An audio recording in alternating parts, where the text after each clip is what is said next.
छोटी छोटी राहें मिलके कहीं दूर दूर। খুব বেশি ছোট করতে হবে না, হ্যাঁ হালকা জাস্ট একটু সেট করে দাও আর ঘুম দাড়িটা। এই ঘুরতে গেছিলে নাকি? বেড়াতে গেছিলাম। কোথায়? কেদারকণ্ঠ।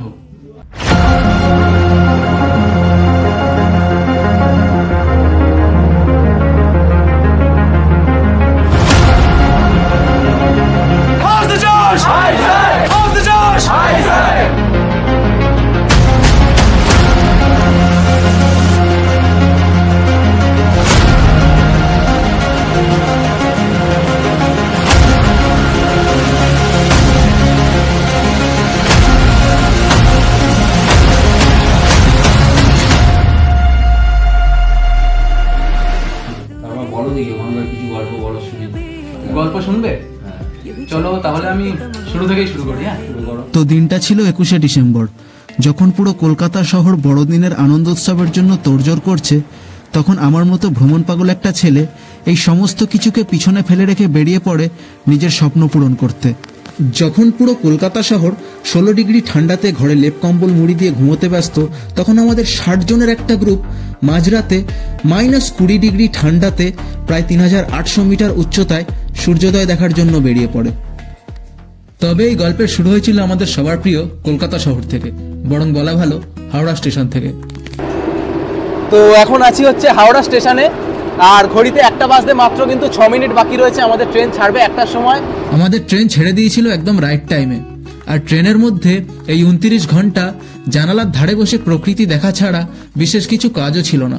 ও একটা কথা তো বলতে ভুলেই গিয়েছি, আমাদের এই ট্রিপে আমরা যাচ্ছি মোট 12 জন, যার মধ্যে 2 জন ট্রেন মিস করেছে মাত্র 5 মিনিটের জন্য, যার ফলে ওদেরকে 13,000 টাকা দিয়ে প্লেনের টিকিট কেটে যেতে হচ্ছে। পরের দিন আমাদের নামানোর কথা ছিল 6টা 10-এ। তো ফাইনালি আমরা এসে দেরাদুনে নামলাম, আর আমাদের ট্রেন মাত্র 7 মিনিট লেট ছিল। লেট বলা চলেই না, নর্মালি ছিল। আর এখান থেকে এখন আমাদের হোটেল বুক করা রয়েছে, সবাই মিলে আমরা হোটেলে যাচ্ছি। আজ রাত্রে হোটেলেই থাকবো, তারপর কাল সকালবেলা আমাদের জার্নি শুরু হবে সাঁকড়ির উদ্দেশ্যে।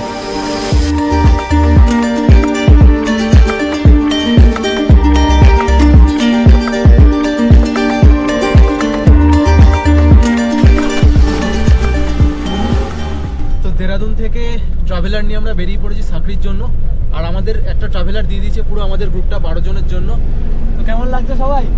চলো হবে सफर अनजाना सा है, रास्ता बेगाना सा है। উত্তরাখণ্ডের রাজধানী দেরাদুন থেকে 200 কিলোমিটার দূরে অবস্থিত একটি ছোট্ট গ্রাম হলো সাঁকড়ি, যেখান থেকে প্রায় 10টারও বেশি ট্রেক শুরু হয়, যার মধ্যে একটি এই কেদারকণ্ঠ।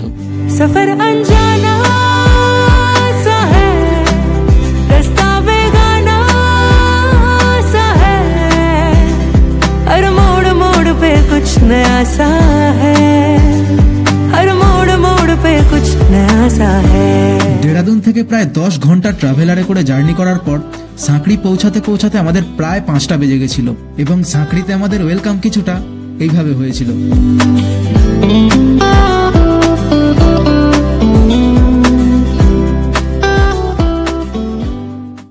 Good evening everybody, welcome to Sankri Devbhoomi Uttarakhand. कैसा रहा आप लोगों का सफर?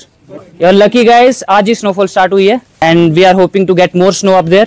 সাঁকড়িতে পৌঁছে সেদিন সবার প্রথমে আমাদেরকে ওয়েলকাম জানানো হয়, তারপর ট্রেক লিডার্স, গাইডস এবং গ্রুপের বাকি মেম্বারদের সাথে পরিচয় পর্ব সারা হয়, এবং তারপর প্রায় 45 মিনিট ধরে পুরো ট্রেক আইটিনারি সম্পর্কে আমাদেরকে ভালোভাবে বোঝানো হয়।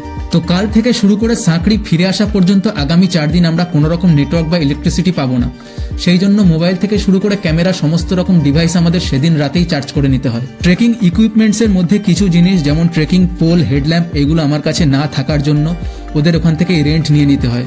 এবং সবশেষে যেহেতু একটা রিস্ক ফ্যাক্টর থেকেই যায়, তাই আমাদেরকে বন্ড পেপারেও সাইন করতে হয়। এবং তার পরের দিন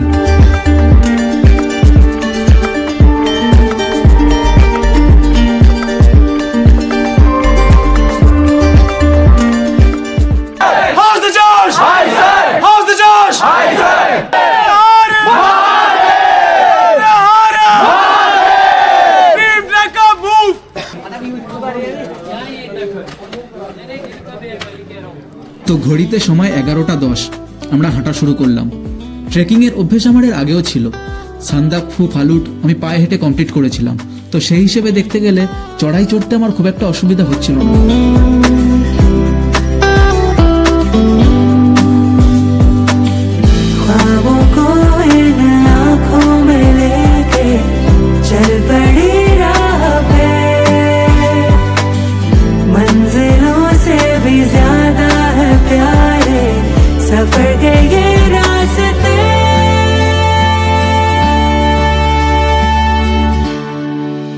তো আমরা হাঁটা শুরু করেছি প্রায় 1 ঘন্টা 15-20 মিনিট মতো হলো, আর চারিদিকে কি লেভেলের স্নোফল হয়ে রয়েছে দেখতে পাচ্ছ তোমরা, দেখো একবার।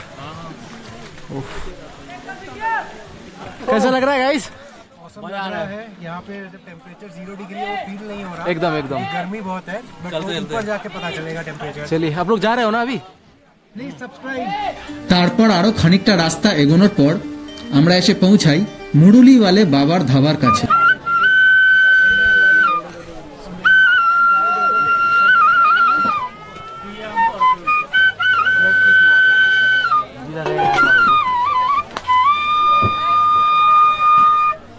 এবং এখানে আমার একটু ভুলের জন্য মাত্র 1 মাস আগে কেনা নতুন ড্রোন ক্র্যাশ করে যায়।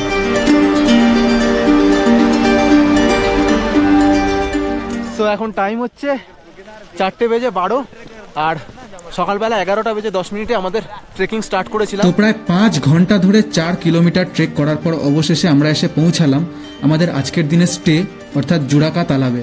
আর এই জুড়াকা তালাবে প্রচন্ড পরিমাণে তুষারপাত হচ্ছিল। বরফের আস্তরণ এতটাই মোটা ছিল যে টেন্ট ঢাকা পড়ে গিয়েছিল, বেলচা দিয়ে সেই বরফ সরাতে হচ্ছিল। তারপর দাদা খাওয়া দাওয়া কেমন দিল ওখানে? খাওয়া দাওয়া তো আর অত হাইটে মনের মতো পাওয়া সম্ভব নয়, তবে জীবনে প্রথমবারের জন্য সারা জীবন মনে রাখার মতো কিছু অভিজ্ঞতা হয়েছিল। লাইফে জীবনে প্রথমবার আমি এরকম এক্সপিরিয়েন্স করছি। অনেক কম মানুষ থাকে এরকম এক্সপিরিয়েন্স করার মতো।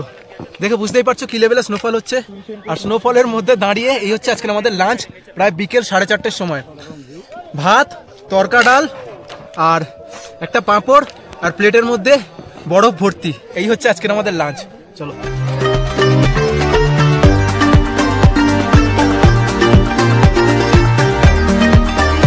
এখন পরের দিনের সকালটা সম্পূর্ণ অন্যরকম ছিল।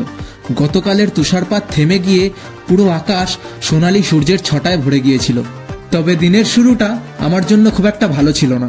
তার কারণ হচ্ছে সকালবেলা উঠে বাইরে বেরোনোর পর ড্রোনটা ওড়ালাম। ড্রোনটা উড়িয়ে নিচে নামানোর পর জাস্ট কিছুক্ষণ পরেই হঠাৎ করে কেমন একটা ঠান্ডা হাতে পায়ের মধ্যে ঢুকলো।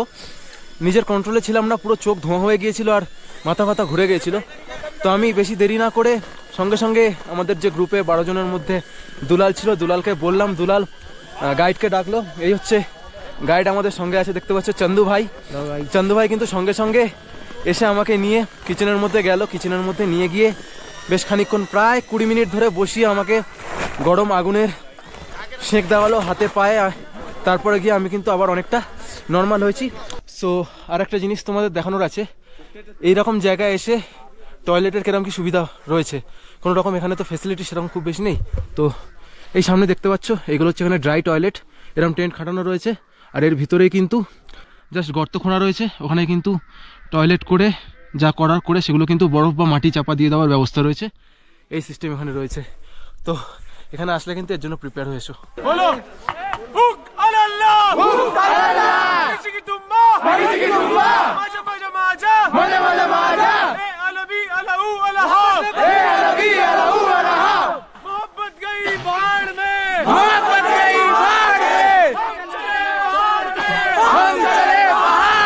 এইগুলো ছিল ট্রেকিং শুরু করার আগে ওদের স্লোগান, বেশ এনার্জেটিক এবং মজাদার। তো আজকের আমাদের গন্তব্য ছিল কেদারকণ্ঠ বেস ক্যাম্প। জুড়াকা তালাব থেকে বেস ক্যাম্পের দূরত্ব ওই প্রায় 2.5 কিলোমিটার মতো।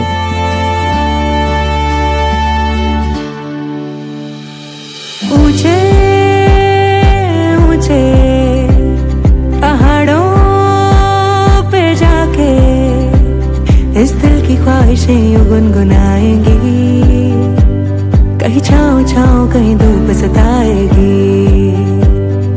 लंबी लंबी दूरी चलते कम होती जाएगी, कभी छाँव छाँव कहीं धूप सताएगी। সো ফাইনালি 11টা থেকে টানা 2.5 ঘন্টা ট্রেকিং করে এসে আমরা আজকে পৌঁছালাম আমাদের কেদারকণ্ঠা বেস ক্যাম্পে। এখন ঘড়িতে বাজে হচ্ছে 1:30। এখন বেস ক্যাম্পে পৌঁছে গিয়ে সেদিন আমাদের হাতে অনেকটা সময় ছিল। দুপুরের খাওয়া দাওয়া সেরে নিয়ে আমরা বিকেলের সময়টা পুরো টিমের সাথে অনেকক্ষণ ধরে বেশ মজা করে খেলাধুলা করলাম এবং তারপর সন্ধ্যাবেলা ये माइक्रो स्पाइक है, इसमें आपके फ्रंट वाले हिस्से पे क्या लिखा है? फ्रंट लिखा हुआ है। इसको ऐसे पकड़ना है, फ्रंट वाले को फ्रंट में रख के कुछ नहीं करना, जूता अंदर घुसाना, टाइट कर देना। এই পর্যন্ত আমরা বরফের উপর থেকে শুধুমাত্র ট্রেকিং শু পরেই হেঁটে এসেছি, কিন্তু এখান থেকে আগের রাস্তা যেমন কঠিন তেমন খাড়াই এবং বরফের আস্তরণও অনেক মোটা। তাই আমাদের প্রয়োজন পড়বে গেটার্স এবং মাইক্রোস্পাইক্সের, এবং সেইগুলো কিভাবে পড়তে হয় তার একটা ডেমো আমাদেরকে দেখিয়ে দিচ্ছিল ওরা।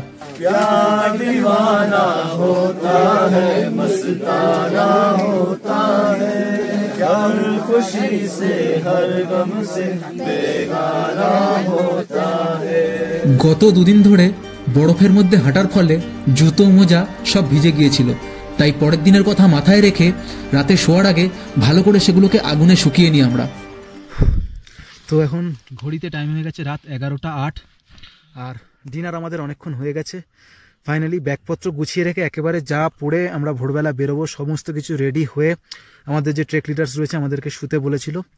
আকাশ এখনও পর্যন্ত পরিষ্কার রয়েছে, আকাশে তারা দেখা যাচ্ছে। যদি রাত 2, 2:30, 3টে পর্যন্ত এরকম আকাশ পরিষ্কার থাকে তাহলে আমরা ভোর 4টের সময় বেরোচ্ছি কেদারকণ্ঠ সামিট কমপ্লিট করার জন্য। বেস ক্যাম্পে এখনও পর্যন্ত প্রচণ্ড ঠান্ডা, কিছু না হলেও টেম্পারেচার -5 তো মিনিমাম হবেই।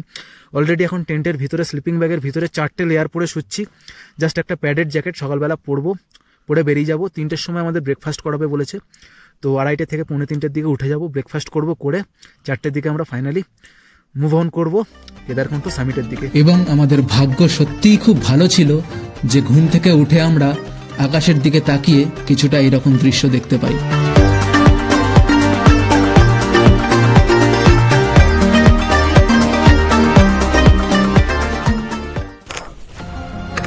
তারপর ভোর 4:30-এর সময় -20 ডিগ্রি ঠান্ডাতে চারিদিকে ঘন অন্ধকারের মধ্যে দিয়ে আমরা বেরিয়ে পড়ি। কখনো বা ঘন জঙ্গল, কখনো বা সমতল, এইসব পার করে আমাদের 60 জনের একটা দল এগিয়ে যেতে থাকে।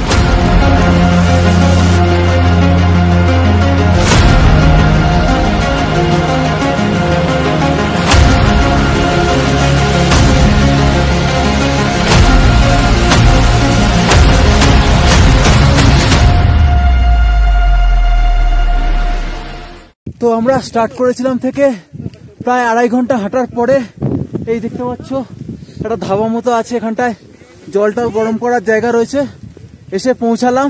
আর ওই পিছনে পিক দেখা যাচ্ছে দেখতে পাচ্ছ। এখনো আমরা সবাই জাস্ট হাফ রাস্তা এসছি, এখনো হাফ রাস্তা বাকি আছে, আর সানরাইজ এখনো হয়নি, দেখা যাক। এর আগে রাস্তা ছিল আরো বেশি চ্যালেঞ্জিং এবং আরো বেশি খাড়াই, এবং বরফের আস্তরণ ছিল 1 ফুটেরও বেশি মোটা। তবে এইভাবে আরো কিছুক্ষণ চলার পর অবশেষে আমরা পাহাড়ের পিছন থেকে সূর্যের দেখা পাই। নিজের চোখকে বিশ্বাস করতে পারছিলাম না যে সূর্যের আলোয় চারিদিকে পাহাড়ের চূড়াগুলো কি অপূর্ব সুন্দর লাগছিল। তো ফাইনালি সেই ভোর 4:30-র সময় বেরিয়ে আর এখন 8:30 বাজে, টানা 4 ঘন্টা ধরে 4 কিলোমিটারেরও বেশি ট্রেক করার পর আমরা এসে কেদারকণ্ঠ সামিট কমপ্লিট করেছি, দেখতে পাচ্ছ। তবে আফসোস একটাই থেকে গেল যে সামিটে পৌঁছে আমরা ওখান থেকে সূর্যোদয়টা দেখতে পারলাম না। তবে যা দেখলাম কোনো ভাষায় প্রকাশ করা সম্ভব নয়।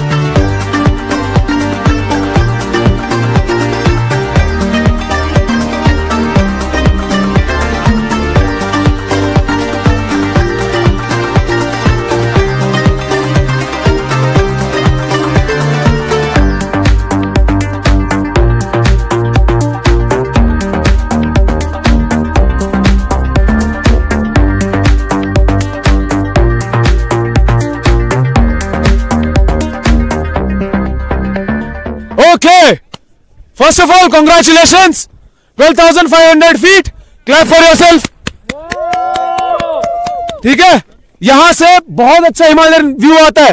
मैं बताऊंगा यहाँ से कौन सी वैलीज, कौन से पासेस और कौन सी हमें ग्रेटर हिमालयन रेंजेस दिखती हैं। ठीक है, এই জায়গার নাম কেদারকণ্ঠ হওয়ার পিছনে বেশ কিছু পৌরাণিক কাহিনী রয়েছে। শোনা যায় কুরুক্ষেত্রে মহাভারতের যুদ্ধের পর পাণ্ডবদের দ্বারা অনেক হত্যা হওয়ার ফলে সেই পাপ থেকে মুক্তি পাওয়ার জন্য তারা মহাদেবের আরাধনা করার জন্য হিমালয় পর্বতে আসে, কিন্তু মহাদেব অত সহজে তাদের ক্ষমা করতে চায়নি, তাই তিনি নন্দীর রূপ নিয়ে লুকিয়ে পড়ে। তখন ভীম দুটি পাহাড়ের মাথায় পা রেখে তার পায়ের তলা দিয়ে সমস্ত ষাঁড় এবং বলদদের যেতে বলে।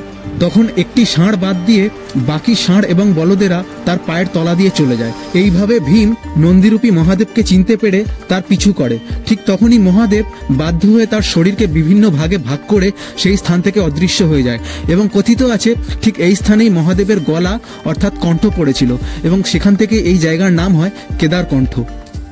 শুরু কর। এরপর শুরু হয় আমাদের নিচে নামা। সামিট থেকে বেস ক্যাম্পে নেমে এসে দুপুরবেলা লাঞ্চ করে সেদিনেই আমরা নেমে চলে আসি হাড়গাঁওতে এবং হাড়গাঁওতে সেদিন রাতটা থেকে তার পরের দিন আমরা সাঁকড়িতে ফেরত আসি। तो this certificate is mandatory for that और इसमें सबमिटर स्टैम्प भी लगा है।